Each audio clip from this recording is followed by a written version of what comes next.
everybody, let's continue on here and check out the awesome cars with Roadster Shop chassis. The point of this video is to show the variety. Of course, I do love it, and I love seeing them on the trucks, but I mean, you're talking 4x4s, obviously Corvettes, and then Mercedes-Benz is something that I came across recently. But now we've got another different build, absolutely custom Merc right here in front of me. We're gonna have a chat with EJ, and then I'm gonna flip this around. This is something that I saw. I was hoping to catch it, but it's what happens when you do go to all the different shows. You're bound to find what you're looking for. EJ, it's so good to meet you. Yeah, you too.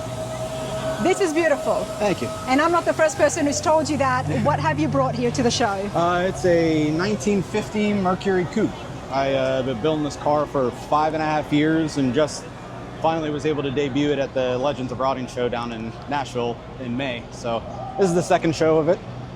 It barely has any miles yet. We're still shaking stuff down, but hopefully after this show we can really start driving it. This is absolutely stunning. I did notice it on social media in Nashville, but I didn't get a chance to come out because, like you said, there was a lot of different buildings there. Yeah, it's been really, really well received so far. So the owner wanted a Merc, and I wanted to bring a Merc into modern times because a lot of these cars, in my eyes, they kind of look the same. So I wanted to kind of throw some pro touring vibes at it and some modern custom with the modern driveline and big billets, but keep some of that classic homage to the old lead sleds and everything. So we'll have a chat about the drivetrain in just a minute. The engine bay needs a moment. Oh, okay. Yeah. All right, talk to me. That was all handmade from scratch. It's all 18 gauge sheet metal. I gutted this whole car, did from the firewall all the way back to the rear bumper on the inside, all the floors. Hand shaped all the inner fenders, front cover, and then. So you made the valve covers by hand? Well, the valve cover, all the engine covers are actually machine billet. I had a friend of mine, we 3D scanned it, and then Tavis Highlander, we worked together to come up with a design for them, and then EVOD Industries machined the 2 valve covers and the blower hat and all the emblems for me.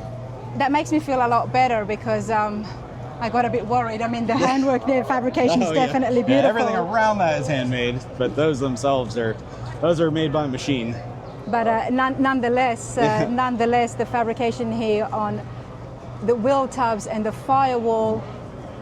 And the hood hinges, nobody makes anything really aftermarket for these, so those are Billet Specialties Tri-5 hood hinges that I made the whole cowl side and the structure under the hood and everything to make them work with this car. And then same with the trunk hinges, they're all 69 Camaro Billet Specialties. So find stuff that will work and make it work on what you're doing.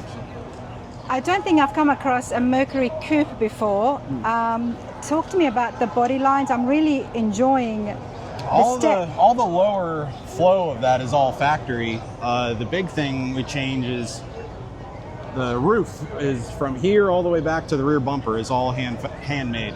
And then same with the side windows. I made the window opening, and then I had to make all the windows. I had to make all the tracks, all the adjusters, the regulators, everything had to be made for it. This whole car looks one piece, EJ. Yeah. It really does. It looks all one piece, but now you're telling me that you had to, you made the whole roof. Yeah. The top where does it start and where does it? About here, all the way back, including the trunk and everything, is made from scratch. Because these cars originally come all the way down on the sides, and the body line sits on the quarter panels. Like this whole area is usually where the trunk gap is, but I shrunk the size of the trunk opening and made it flush to give it a more modern look, and it's way cleaner looking like that, in my opinion. One thing I never really liked with these cars, so I wanted to change it up. What I noticed come walking up here was definitely the backside, the tail light. So yeah, those are all custom. Machined the rings, and then the acrylic is actually just, I bought red acrylic sheets and I hand formed them on a vise with a heat gun. So really? Yeah, and then I made the buckets inside, and I adapted Harley Davidson LED panels that you go know, inside there. People are charging thousands of dollars out there to make acrylic. Oh, I know. Yeah. But that achieved the look I was going for, just clean and simple, and then there's light diffusing panels behind it to really make them almost glow whenever the lights turn on. So that's a nice effect. I think the Ring Brothers did something similar with Yeah, the glow yeah. effect Yeah. last year at SEMA. Yeah, and then even, I don't know if you noticed the headlights, there's actually hidden turn signals machined into the headlight ring. There's an acrylic ring around it that lights up. We're definitely going to go back to the front. I was admiring the body lines, but it's pretty cool to know that that's actually from factory. Yeah, that bulge in the side is factory. So the only thing that's really different is this lower quarter panel from the factory is a bolt-on piece. I actually molded it into the car, so it's non-removable anymore. That's why it looks like the whole car is one piece, Yeah, eh? yep. Nice, beautifully tucked in bumper here in the back. We are going to go inside in a moment, but let's go over here and have a look at the grille and the headlights, and then we will definitely check out the wheels as well. So where are the indicators? This is actually kind of disappears in here. That's actually a machined piece of acrylic, and I can turn those on. So that they actually work as a running light, and then they'll actually flash amber whenever you turn on the turn signals or the hazards. Definitely a modern feel, isn't it? Yeah. Just like what you would find with your 26 daily. Yeah. And then the grill is actually, I bought 2 51 Ford F1 truck grills just to use the bullets, and then I sliced the bullets in half long ways, reshaped them, and graphed them into a peak to match the peak of the hood. It gives it that classic Merc look, but it's a grill that I don't think I've seen anybody do in these cars. So that was the owner's idea. So well, my next question is how did the vision come about? A little bit of story on. It was a real collaboration between myself, the owner of the car, his name's Mike Green, and Tavis Highlander helped with a lot of the initial renderings, and we would tweak them as we go if we had different ideas. And Tavis really helped with the overall design and the engine covers and stuff like that. So it's a big collaborative effort to come up with all the little details and stuff. But it's nice that it's a collaborative effort that works well. Yeah. And I really like to focus on the flow and consistency from front to back on the car, so everything looks like it was meant to be. Now, the two things that you said to me is that you guys wanted to build a Merc, build a classic, and not keep it to the usual chopped top, small top, windows that people do. Wide whites, 15-inch wheels. I wanted to kind of get away from that, but still keep that kind of classic styling. But you wanted to have it be modern? Yes. And then you used another term, which you never hear with the custom Mercs, is to make it pro touring. Yeah, I've always been a big fan of the pro touring stuff, so to kind of throw a little bit of that into that, a lot of these cars kind of sit butt heavy in the back, kind of look like they're riding uphill. This car actually has a little bit of like a 3/4 of an inch rake, and that's where Roadster Shop comes into play with the setup of the chassis and everything. So it gives it a more aggressive look, but still the elegance of the low slung lead sleds. So how did Roadster Shop go about achieving the look that you wanted? Because it is very unique. Have they done something? The great thing is about Roadster Shop is they actually this is one that you can go on. You don't have to have this chassis completely custom made.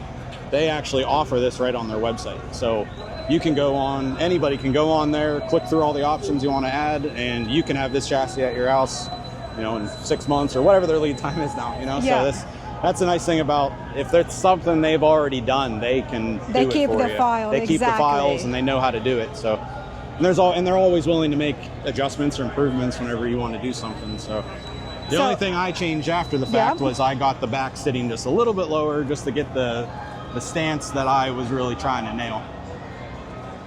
And had you used the Roadster Shop chassis before? Yes, a bunch of them. Yeah, I've been using them for probably 19 years now. So. 19 years, Yeah. okay. Well, it's nice to meet you. Now tell me, I got mine recently, which is why I'm loving it, and I wanted to dedicate a video to why else do people love it. And the only reason that I love it, honestly speaking, because obviously I haven't assembled it yet. Yeah. I haven't driven on it, but man, it does look good. Yeah. And after I visited the place, just seeing the amount of work, effort, and skills that is there, engineering those chassis, and then I keep hearing so many people, let's find out why EJ has stuck with Roadster Shop for 19 years. I mean, there's obviously other chassis companies out there. Yeah, they're great guys. One, you become friends with them and you want to call them and order stuff from them.